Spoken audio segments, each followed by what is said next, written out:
I lost the game of beer pong and got dared to prank the girl I liked in the most extreme way I could. This was back in 2016 when those killer clown videos were going around, and my friends decided this was the perfect method. We got the scariest looking clown costume, then completed it with a plastic machete that looked totally real. I threw on the Pennywise mask and headed out. Samantha was alone at the bus stop, and I started mentally preparing to forever traumatize the girl I liked. But then suddenly, a man I'd never seen walked up to her. He sat beside her, and when she moved away, he moved with her. Soon, he was grabbing her hand, and I could tell the situation wasn't good. I looked in his back pocket and saw a knife, and knew I had to act. I emerged from the bushes and walked over in my killer clown costume, dragging the tip of my fake machete along the ground. The man saw me first, and his eyes went wide. He instantly removed his hands from her thighs and stood up and ran away. Samantha exhaled in relief, but when she turned around, she screamed in fear. I thought about continuing the prank, but decided enough was enough and took off my mask. When she saw it was me, her jaw dropped. I told her I was going to prank her, and what happened was just a happy accident. So she took my fake sword and smacked my head with it. I sat with her until her bus came. "Dad, can you please buy me the costume?" My son begged me for the 10th time that week. "I need it, Dad. I can't live without it." I didn't know what to say. I knew that if I said no, he would just keep begging me. And if I said yes, he would just ask me for money for something else. And that's when I had an idea. I grabbed a piece of paper and came up with a way for him to earn money through chores. Each chore was worth a certain amount of money. If he took out the trash, he'd get $2. Doing the dishes was worth $3. When I was done writing, I presented the piece of paper to Wyatt, and he shook my hand. "Yes, I will follow this and earn money. I'm going to do so many chores that I will earn enough money to buy the Invisible Woman costume in 4 days. I'd do anything for that costume, Dad. Anything." I wish I knew the real meaning behind why he wanted the costume so badly. And on Monday, he followed the chore list perfectly. The kitchen was so polished I could see my reflection on the floor. As I admired his work, I heard him whispering to himself, "It's gonna be worth it when I get that costume. It's gonna be so worth it." On Tuesday, the dog yard was completely tidied for the first time in months. When I went to congratulate him, he was hunched over his laptop and slammed it shut the second he heard my footsteps. "Just researching the costume, Dad." By Wednesday, he was organizing the garage without being asked. I could have sworn I was parent of the year, but on Friday, I walked in the door and moldy dishes were piled in the sink again. The house was a complete mess, and I knew he'd completely given up on the chore system. I went to find Wyatt to find out why, and he was in his room playing his video game. "What happened to doing the chores?" He didn't look up from the screen. "Nah, I ain't doing Owlet." My eyes started twitching with stress because now it felt like we were going backwards. "What do you mean?" He pulled up his notebook and showed me the math. "According to the chore system that you came up with, I already did enough chores to have enough money to buy the costume." I stood there with my mouth open in shock. He was right, but I still didn't understand why he'd worked so hard for a stupid video game costume. Until that night when I opened Wyatt's laptop to make sure the payment actually went through. That's when I saw the search history. How to make the Invisible Woman's video game costume actually turn invisible to see what's underneath. Suddenly, everything made sense. My neighbor chainsawed my treehouse while we were out, so I listed his house on Zillow for $1. We came home Sunday to a pile of wood where my treehouse used to be, and the fence cut open where Doyle had come through. Mr. Doyle was on his porch holding the chainsaw and grinning. My dad walked up to the porch. "You destroyed my son's treehouse." Doyle shrugged. "Tell your kid to stay off my fence next time." He went inside. Through the front window, I watched his wife look up from the couch and smile at him. "Knew you'd handle it." That night, I sat at my laptop, pulled photos off Doyle's old Facebook, and listed his house on Zillow for $1 with an open house Saturday at 9. By midnight, the listing had 11,000 views. Friday night, a realtor pulled into Doyle's driveway and knocked, and when Doyle answered in his bathrobe, she smiled at him. "Hi, I have a buyer who saw your listing. Are you the owner?" Doyle told her there was no listing and to get off his property, but she just held up her phone showing the Zillow page. His own house, listed for $1 with an open house the next morning. Doyle ripped the phone out of her hand, scrolled through it, and slammed the door so hard a window cracked. By Saturday sunrise, cars were lining the street, and by 9 there were over 100 people on his lawn. Families with kids, a guy carrying cash in a grocery bag, a college kid yelling, "I'm pre-approved," at nobody in particular. Doyle was on his porch screaming, "My house is not for sale," while strangers walked through his garden taking photos. He grabbed the chainsaw and yanked the cord, but nothing happened. He yanked again, and the engine stayed dead while the crowd kept walking past him like he wasn't there. His wife stepped outside in her robe and asked what was happening, so someone in the crowd handed her a phone with the listing on it. on it. She read it twice, then she looked at Doyle. "You put our house up for $1?" Doyle opened his mouth and nothing came out. She held the phone up. "These are your photos and descriptions. I can't believe you would do this." Then she walked back inside and slammed the door behind her. Behind Doyle, a bidding war erupted on the lawn, and a man in a suit pushed through the crowd waving a single dollar bill in the air, shouting, "I have the asking price," while 6 people tackled him. From my bedroom window, I watched Doyle alone on his porch with no chainsaw and no wife. The dollar bill landed at his feet. I walked outside to find my car covered in red paint, and the word cheater keyed into the hood. Now I wasn't even in a relationship, so I had no idea who would do this. I went to ask my neighbors if I could use their camera to see who did this, but then I saw his car was also covered in red paint. The word cheater keyed on the hood. I knocked on his door, and when he saw what happened, he also told me it couldn't have been his wife. We walked together to the house nearby and saw another car with red paint and cheater on the hood. So we recruited the third guy, who also had no idea, and we kept walking. But then we found the fourth car just like ours, except this time the owner of it was sitting on the curb crying. He asked why we were here, and when we showed him our cars, he freaked out and immediately started apologizing. He explained that last night his wife found out about his affair, so she got drunk and destroyed his car as revenge. However, she drank too much and forgot that she ruined the car, so she went out and found a new car, and thinking it was his, she destroyed it. But then she forgot again, and repeated this 2 more times. A teacher took one look at my volcano, screamed, and told me I was getting arrested. The science fair was finally here, and I wanted to win first place, so I built a volcano. Baking soda, vinegar, red food coloring, the works. Poster taped to the back of the volcano in giant block letters that said, "Science Fair Project, Volcano, Mr. Reyes's class." I labeled the bottles too, baking soda and vinegar, so I'd know what I was mixing and wouldn't mess it up. I was carrying it down the hallway to the gym when Mrs. Caldwell took one look at the volcano and the bottles and screamed that I was going to get arrested for this. She took me to Principal Landon's office and sat me down. He had my volcano in the middle of his desk and was examining it from every angle, but he didn't bother looking at the poster taped to the back of the volcano. "Explain this," Principal Landon said. I told him, "It's a volcano for the science fair. I've been working on it for weeks. I'm trying to win first place." He pointed at the vinegar bottle. "And this? It's vinegar, and you were going to pour it into that," he said, pointing at the volcano. "Yeah, that's how the volcano erupts." Mrs. Caldwell leaned in. "He was going to set off a bomb in the middle of the gym," she said. "There were going to be 600 kids in there. It's not a bomb, it's a volcano. Foam is just going to come out of the top when I mix the vinegar and baking soda." I picked up the bottle and turned it around. The word vinegar was written on it in black marker. "It's literally labeled. Just because you wrote vinegar doesn't mean it is vinegar," Mrs. Caldwell said. I sat there trying to figure out how every adult in this room was looking at baking soda and a bottle of vinegar and seeing a bomb. "Just call Mr. Reyes, he's my science teacher," I said. Principal Landon picked up his phone and called Mr. Reyes. Mr. Reyes walked in 2 minutes later, looked at the desk, looked at the volcano, looked at the poster, and laughed. "You two know it's the science fair today, right?" He pulled out his phone and showed us pictures of students at the gym, all with their science projects. A kid with a solar oven, a kid with a model rocket, a kid grinning behind a potato with 2 wires stuck in it. He looked at Mrs. Caldwell. "Use your brain for a second." He labeled the bottles. He labeled the volcano. He has a poster that says volcano. And you saw all of that and thought he was going to blow up the school with baking soda. Mrs. Caldwell stared at the floor. Mr. Reyes picked up my volcano and told me, "We're done here. Let's go." But by the time we got to the gym, the science fair was over. I never got to present, so a kid won with a potato battery. Next science fair, I built a model of Mrs. Caldwell's brain and turned in an empty box. Mr. Reyes gave me first place.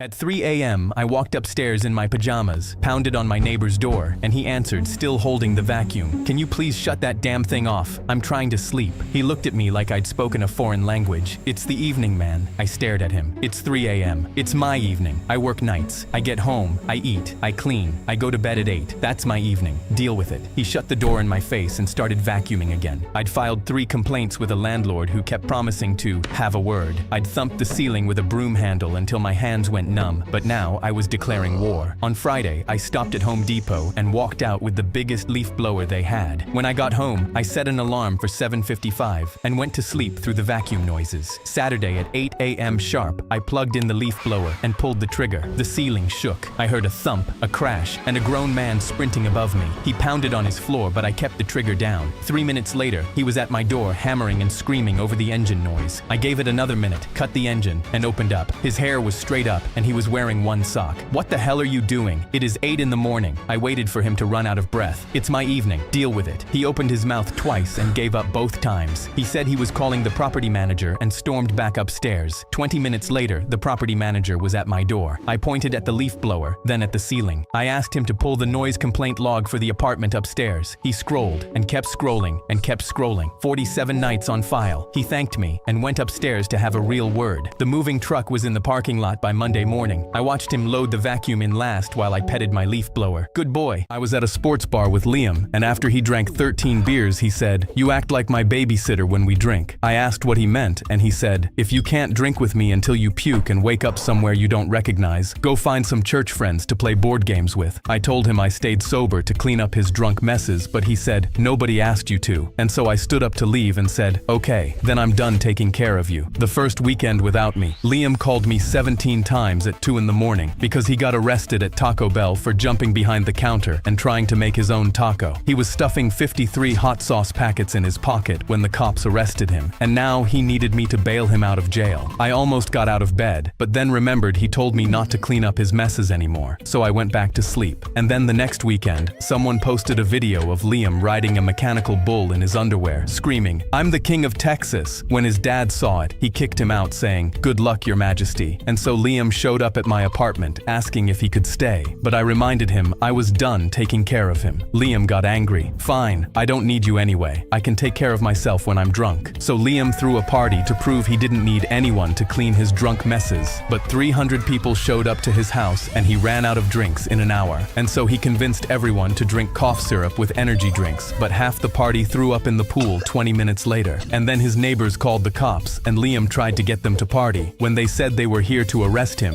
Liam ran away screaming that he wasn't going back to jail. The cops chased him down and tackled him into the toxic pool. When they finally got him in the car, Liam screamed, "Get my babysitter. He can fix this." But I told him I couldn't fix it because I was late for board games with my church friends. The new kid raised his hand in geography. "Time zones are a government conspiracy to control when we sleep." Incorrect. The Earth rotates and Brody cut her off. No, the sun moves above US like a spotlight. Look it up. But when she pulled up satellite images, he just waved his hand. All edited. NASA admits they composite their photos. Do your own research. A few kids laughed, but his crush Nola whispered, "He's actually kind of brave for saying what he thinks." Brody's whole face changed when he heard that. Mrs. Kowalski stopped arguing. "All right, Brody, Friday, you present your evidence to this class. Every source, every slide. Show us everything you've got." Brody looked straight at Nola. Finally, someone willing to hear the truth. When Friday came, Brody walked to the front like he was about to change the world. He pulled up his first slide, a blurry screenshot from a YouTube channel, and tapped the screen. This physicist right here, he has degrees from MIT, and he exposed gravity as a lie. The Earth is accelerating upward. That's the real reason we stick to the ground. A kid in the front row burst out laughing. Brody held up a finger. "Laugh now. You won't be laughing when you see the rest." Next slide was a photo of the ocean. He spread his arms wide. Exhibit B. If the Earth was a ball, you'd see the bend from any beach. Ask yourself why nobody ever has. Third slide was a physics equation with half of it crossed out. This proves the Earth cannot be a sphere. I didn't make this up. It's basic math. Nola put her head on her desk. Brody pointed at her. That right there is the reaction of someone whose eyes are being opened. Any questions? Mrs. Kowalski stood up for the first time since the presentation started. "Brody, that MIT physicist from your first slide. Pull the full video up." Brody grinned and clicked back to slide 1. "You want to see more?" "Happy to." She walked to the screen. "Play it from the beginning. Not your screenshot. The actual video." Brody shrugged and hit play. "Welcome back, everyone. Today we're dismantling the most common flat Earth claims using basic physics." Every head in the class turned toward Brody. His hand shot toward the mouse, but Mrs. Kowalski was already next to it. The video kept going, pulling apart the exact arguments he just made, slide by slide, point by point. Brody sat down without a word. Mrs. Kowalski looked at him. "You told us all week to do our own research. Maybe next time, start with yours." She closed the laptop. The bell rang, and Nola walked past his desk without even looking at him. I added up the cash on my bedroom floor and finally hit $550. I jumped up and started pacing my room because I'd been saving for a PS5 every birthday since 5th grade, and now I was only $50 short. I needed to hide it before my dad pulled one of his random cleanups,